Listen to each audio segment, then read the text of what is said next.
Hey everybody, welcome back to my channel. Welcome if you're new here. If you are a YouTube user, you may have already received an email from YouTube talking about YouTube handles. If you haven't yet, then expect one in the coming weeks as they are continuing to roll these out. In this video, I wanted to talk a little bit about what handles are, but then also talk about how I think they can benefit artists and how we can use them to our advantage. So if you have already received an email, then you may already know that if you have a custom URL for your channel, then they've already reserved for the majority of us that custom URL as your handle. But if you want to change your handle, you can click on the link, or once you get the email, you can go onto your YouTube studio and then you can try to choose a different handle. They will tell you if it's available or not.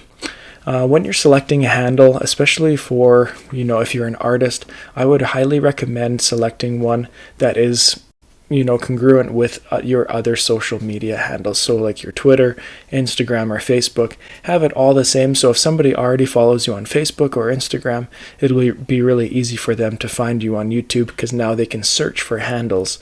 And if they're going to search that same handle that you already have somewhere else, it'll make it really easy for them to find you here on YouTube. Now they've made it so there isn't the 100 subscriber rule as there was for the custom URLs.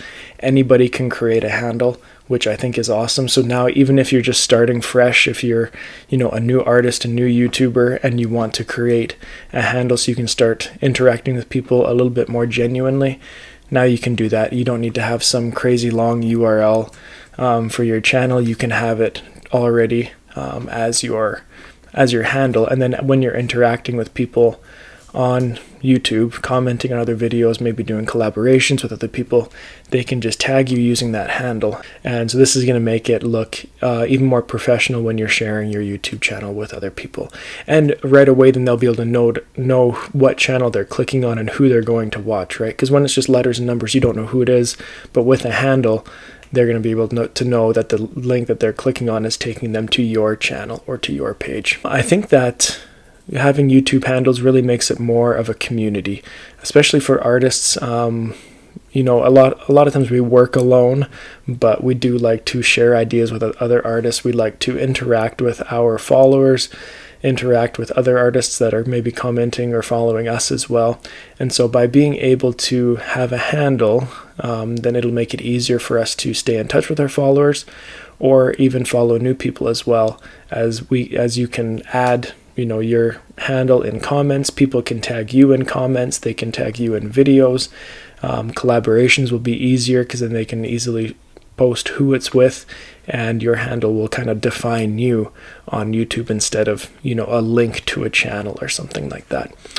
So it's kind of almost bringing it more along like the other social media platforms where you can have a handle, but I really think it is a step in the right direction.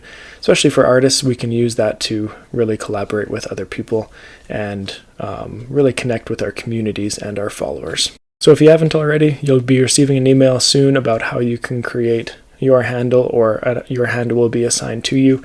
If you have any questions about handles, let me know. I'll see if I can help, or you can check out the handles page that I'll link below, and the handles video that I'll link below from YouTube. I'm excited for this one. We'll see how it pans out. Thank you for watching this. Make sure you hit that like button and subscribe, and we'll see you next time on Brian Sloan Artist.